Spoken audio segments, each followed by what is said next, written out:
அரசு பெண்கள் இவருக்கு இல்லை, இவர் கம்பெனி தொழிலாளி.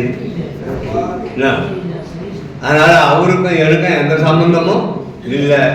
நான் பென்ஷன் கொடுக்க வேண்டிய அவசியம் இல்லை, ட்ரஸ்ட் தான் கொடுக்கணும் அப்படின்னு அவர் சொன்னார் அப்படின்னு அவர் சொல்லியிருக்காரு.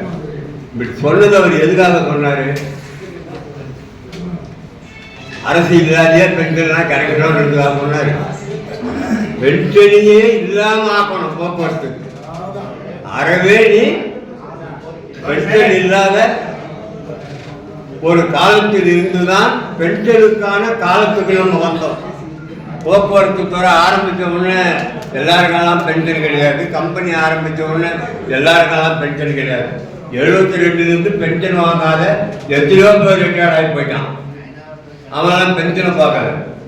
ஒப்பந்தத்துக்கு இதை உருவாக்கணும். ஆனால் இவன் இவங்கெல்லாம் அரசு ஊழியர் பேட்டர்ன் தான், அரசு ஊழியர் மாதிரி தான், அங்கே இல்லாமோ அங்கே இங்கே அதுதான் அப்படின்னு சுப்ரீம் கோர்ட்டில் ஒரு விசேஷ சீராய்வு மனுவை தாக்கல் பண்ணிக்கிறோம். அந்த மனுவில் தான் இதெல்லாம் சொல்றாங்க. ஆனால் சொல்லக்கூடிய இந்த அறிவாலய அதிகாரிகள் புதிய ஓய்வூதிய திட்டம் இந்தியாவில் அறிமுகப்படுத்தப்பட்ட போது, மத்திய அரசாங்கம் அதை கொண்டு வந்த போது அதை எதிர்த்து நாம சென்னை உயர்நீதிமன்றத்தில் சிஐடி அமைப்பு வழக்கு தொடுத்தோம். அந்த வழக்கில் நாம என்ன சொல்றோம்? நாங்க அரசு ஊழியர் இல்லை,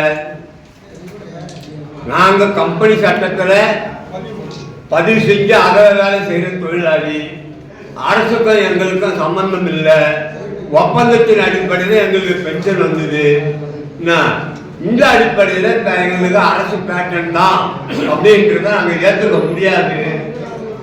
அதனால எல்லாருக்கும் பென்ஷன் கொடுக்கணும்.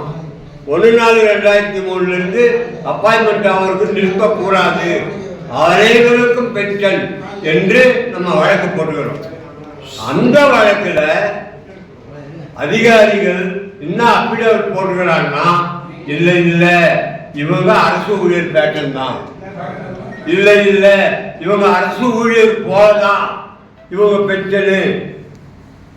அங்க ஒண்ணு சொல்றான், இங்க ஒண்ணு அதுக்கு நேர் எதிரா சொல்றான். இந்த அபிடாவிட்ட கொண்டு போய் இப்ப சுப்ரீம் கோர்ட்ல போட்டா இவன் கோமனம் அவங்க நிலைமை. எல்லா விஷயங்களிலேயும் நாம அதுல இந்த வழக்குல போட்டு வச்சுக்கிறோம். இடைக்கால தீர்ப்பு 2 வாங்கியிருக்கிறோம் அந்த வழக்குல. அது என்ன தீர்ப்பு? புதிய பென்ஷன் திட்டத்துக்கு நீ பணம் கட்டக்கூடாது, டெல்லிக்கு கட்டக்கூடாது, அந்த பணத்தை இங்கே தேசியமயமாக்கப்பட்ட பேங்க்ல போடணும், அதுக்கு வட்டி மெயின்டைன் பண்ணணும். 1/4/2003 பிறகு வேலையில் சேர்ந்த தொழிலாளி சர்வீஸ் காலத்துல இறங்க போயிட்டா அவன் குடும்பத்துக்கு பென்ஷன் கொடுக்கணும். இந்த 2 இடைக்கால தீர்ப்பை அந்த வழக்கிலே நாம வாங்கிக்கிறோம். ஆனால் நிர்வாகம் அமல்படுத்தல, அரசாங்கம் அமல்படுத்தல, நம்ம வழக்கறிஞர்களை சொன்ன அமல்படுத்தல. ஏதாவது கண்டம் என்ன வழக்கு போடலாமா? வேண்டாம், எல்லாருக்கும் நம்ம வாங்கலாம். இந்த வழக்கினுடைய இறுதி தீர்ப்புக்கு இந்த வழக்கை நான் வேகமா கொண்டாடுறேன். நம்ம இறுதி தீர்ப்பே வாங்கிடலாம் அப்படின்ட்டாங்க. இப்ப அந்த வழக்கு இறுதி தீர்ப்புக்கு நெருங்கி விட்டது. நாளைக்கும் வரலாம், நாளைக்கும் வரலாம், 20 நாள் பொருத்தம் வரலாம். அதனால இந்த வழக்கில் நம்ம வெற்றி அடைவோம். இந்த நிர்வாகத்துடைய சதியை நம்ம முறியடிப்போம். இந்த அரசாங்கத்துடைய அஜோரித்தனத்தை இன்னும் நம்ம தோல் உரிச்சு காட்டுவோம். ஏன் அவன் சொல்றான் நான் பணம் தர மாட்டேன்? இப்ப நம்ம பென்ஷனு எதில் ஓடி நிக்குது?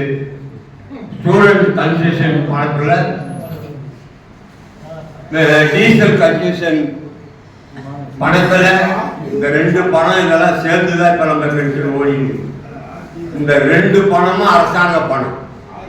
அரசுக்கு எடுக்க சம்பந்தம் இல்லைன்னு ஆயிட்டா அவன் என்ன பண்ணுவான்? அவன் பணத்தை நிற்கும், அவன் பணத்தை நிற்கிறோம். டெஸ்ட் இப்பெல்லாம் பென்ஷன் எப்படி கொடுப்பான்? இவன் ஏற்கனவே பண்டாரமாயி நமக்கு 7-8 மாதம் பென்ஷனே இல்லாம நிறுத்தி, ஞாபகம் இருக்கா? நிறுத்தி அதன் மீது நம்ம சங்கம் தான் வழக்கு போட்டு அந்த வழக்கில் நம்ம வெற்றி அடைஞ்சோம். அதுலேயும் கள்ள கணக்கு கொண்டாந்து காட்டணும் ஹைகோர்ட்டில், உண்மை கணக்கை கொண்டு போய் நம்ம காட்டணும். அதுக்கு பிறகுதான் நீதிபதி கோபம் வந்து உத்தரவு போட்டார். ஒழுங்கு மரியாதையா போய் பணத்தை செட்டில் பண்ணி தூக்கி உள்ள வச்சுட்டு போட்டார். ஒவ்வொரு காலகட்டத்திலேயும் இந்த பென்ஷனை நாம பாதுகாத்திருக்கிறோம். இன்ன வரைக்கும் சிஐடி அமைப்பு பாதுகாக்கும், என்றைக்கும் பாதுகாக்கும்.